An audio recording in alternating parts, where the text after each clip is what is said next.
Welcome back to tonight's broadcast of Professors in Politics. My name is Jackson Cote, and joining me in the studio to talk about reproductive rights and legal services rights under the Trump administration is UMass political science professor and pre-law advisor Diane Curtis. Professor Curtis graduated from the New York University School of Law in 1994 and went on to practice law for 10 years afterwards, working as an attorney for the Center for Reproductive Rights in New York City, and afterwards as a staff attorney at Western Mass Legal Services. She now teaches courses such as Body Politic, which is about the politics of reproductive health and family, another course called The State and Activism, Advocacy, Citizenship, and she will also be teaching a legal reasoning course next year. Thank you for joining us tonight, Ms. Curtis. My pleasure. Thank you for having me. It's a pleasure to have you in the studio. So I first wanted to ask you about reproductive rights under the Trump administration. Trump recently went on to defund the international affiliate, withdrew funding from the international affiliate of Planned Parenthood. I was just wondering what you think that means for Planned Parenthood here in the United States and just reproductive rights for women generally. Mm-hmm. So I think it's important to understand that on this particular issue, President Trump is pretty much mainstream Republican at this point. He's not really he's not some far extreme of that. This is the position that we've seen previously under the Bush administration and the Reagan administrations. So what we're looking at is there's the reimposition of the global gag rule that every Republican president has imposed and every Democratic president has removed for the last 20 odd years. The defunding of the international affiliates of Planned Parenthood will have a huge effect on the availability of reproductive health services writ large in a great many places. Some of that funding is going to be replaced by private funding, but it does signal an intention to perhaps do the same thing domestically. But it's not, the truth is defunding Planned Parenthood domestically isn't that easy. I think that because of the way this debate has been framed, we've got this idea that there's this line item that says Planned Parenthood funding from the federal government. And nothing could be further from the truth. The vast majority of federal funding for Planned Parenthood is Medicaid reimbursement for low-income clients of Planned Parenthood, paying for their reproductive health services, their birth control, STD and STI screening and treatment, cancer treatment and screening and not treatment, screening. So what we're looking at is a very complex mix of federal and state funding to Planned Parenthood to reimburse them for the services they provided to low-income individuals. You don't cut that quite so easily. If they did, it would have devastating impacts on low-income women who represent roughly 75% of Planned Parenthood's patients. And sort of on a similar line is that one of the services that Planned Parenthood provides, most notably, is abortions to low-income Americans. And along the campaign trail, Trump has not vocalized as much about pro-life, pro-choice, but has come out and recently a little bit more strong in pro-life and has used Vice President Pence almost as a surrogate spokesman. Mm-hmm.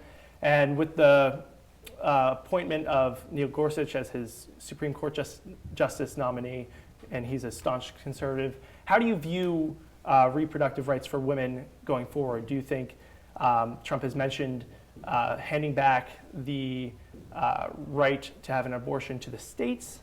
Do you see that as a scare tactic? Is that legitimate? I do. It's rhetoric more than anything else. Mm-hmm. I mean, we're in a very good place in terms of the constitutional right now. Last June, as recently as last June, the Supreme Court, in a 5-3 decision in Whole Woman's Health, reaffirmed Roe and actually strengthened the right to abortion as against overly strenuous regulation, irrational regulation of abortion clinics and abortion providers more generally. So the right is actually about as strong as it's been in since Planned Parenthood v. Casey in 1992. It's not easy to undo that with a single justice. I think it's very important to remember that Judge Gorsuch would be replacing Justice Scalia. He's not replacing a liberal justice. Even with him on the bench, that decision would still be 5-4 in favor of abortion rights. So in the near term, I'm not particularly worried that suddenly there will be an overturning of the right to abortion. And no matter what President Trump's rhetoric is, he doesn't get to just change the Constitution single-handedly. In terms of the funding issue, I think it is important to go back to that. As you mentioned, Planned Parenthood is one of the biggest providers. It's still only 3% of their services. And there's been a ban on federal funding for abortion services domestically for the last 40 years. This isn't something that would be new or anything like that. Federal funds have not gone to abortion in any context for 40 years. So what we're looking at is access in other ways. So what we've seen ever since, in 1992, Planned Parenthood v. Casey, the Supreme Court said, sure, you can regulate abortion providers in certain circumstances. And they opened the door for a number of different regulations.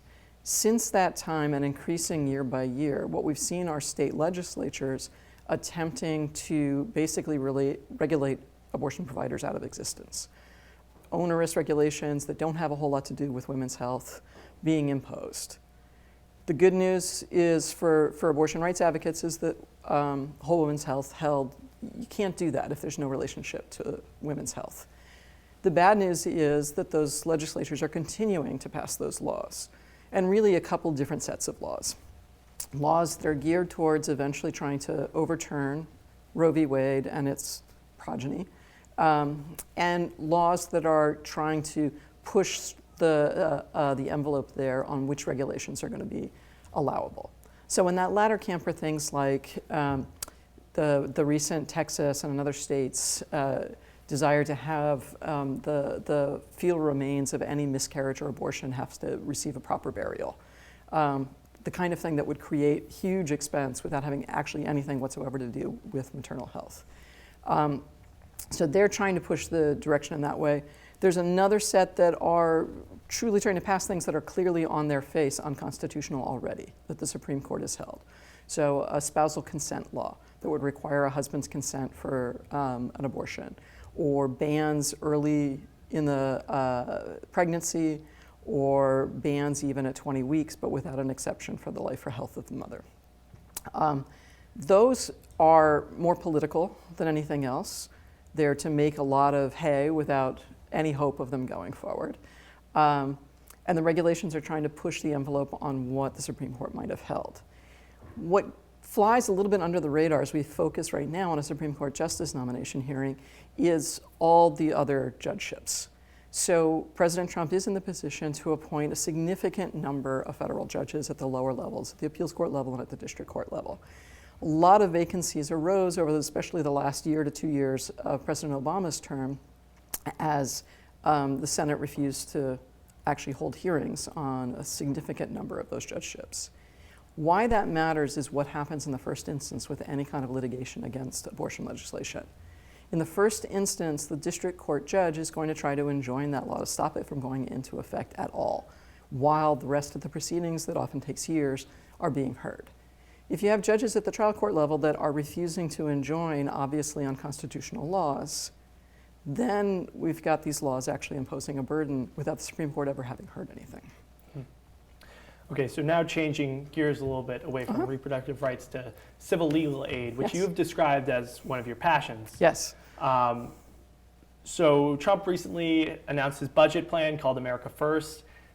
In it, he has essentially defunded 19 independent governmental agencies, most notably including the CBS, the National Endowment for the Arts, as well as Legal Services Corporation, which is an organization that funds legal services for low-income Americans. How do you see the future for low-income Americans in getting the legal services that they need? Well, this is kind of, it's such an irrational target. It's really stunning, actually. So Legal Services Corporation funds roughly 40% provides roughly 40% of the funding for civil legal aid. So we're not talking about criminal defense attorneys here. We're talking about the folks that represent low-income individuals, for example, survivors of domestic violence and family law and custody matters, public housing tenants who are facing eviction, unemployment claimants, welfare claimants, Social Security disability claimants. We're really talking about the most vulnerable populations. Already at current levels of federal and state fundings, and they are combined in most states, roughly 4 out of 5 people are turned away because there aren't the resources to actually represent them. And they are sent to either not be able to vindicate their legal rights at all because they don't have a lawyer or they don't know what their rights are, or to try to do it haphazardly on their own. Both not likely to succeed, number one, and so their rights are essentially non-existent. And two, actually clogging our courts with pro se litigants who don't know exactly what they're doing, understandably. So it's a huge drain on the courts. It's a huge drain that the organized bar is very concerned about, both selfishly but also because they care about access to justice in many ways. So that's under current funding, right? But a significant majority of people don't actually have access, meaningful access to an attorney to vindicate their rights. If you cut out the Legal Services Corporation funding, there's really no one's got any of those rights. And what you're saying, you're consigning a significant portion of our whole population to having no meaningful access to their rights whatsoever. Once you do that, a number of other consequences happen, not the least of which, it's a little bit like getting rid of preventive care and then suddenly you see your emergency care costs going up. That's what's going to happen. So if you're not allowing people facing eviction any kind of legal representation, you're seeing not only a trampling of their due process rights, but you're seeing more homeless people, which is a lot more costly than actually housing people in the first place, right? You're seeing a lot more survivors of domestic violence having to remain with their abusive partners and continuing to be subject to that abuse, and their children being subject to it as well. There was a study about 15, 20 years ago that showed the most effective intervention for survivors of domestic violence was not restraining orders, it was not law enforcement, it wasn't shelters, it was lawyers. It was having an access to a legal services attorney for free to help them regain custody, get child support enforcement, and get out of the abusive relationship in the first place. So you cut LCC funding, that's who you hurt. So as an attorney, how do you see combating that, combating budget cuts to that organization? So I think one of the concerns that a lot of us have is that most people don't really know what civil legal aid is and what they do. And the idea of funding for lawyers seems like, what do you mean? Lawyers have enough money, why should we be funding them? And the people that really know that that's not the case are lawyers themselves, not just legal aid attorneys, but also the private bar. And so I think as they become much more vocal, in this state they're extremely vocal actually, and they're very supportive of legal services, that can help educate people about just what this means to people. The other folks that really know what civil legal aid does are our clients and former clients. So those individuals who have benefited from the free assistance are really able to the extent that they can, to really talk about what this means to them. I think that we can kind of beat this back. It's an incredibly cost-saving service. It's an investment. It doesn't actually, it saves money in so many different directions for the federal government that from a cost-benefit analysis, it makes no sense whatsoever to cut LSC funding. Well, thank you so much for coming here tonight, Ms. Curtis. I really appreciate it. Thanks for informing us on all these issues. Great, my pleasure. Thanks for having me. And that's it tonight for Professors in Politics, hosted by the Amherst Wire. I'm Jackson Cote.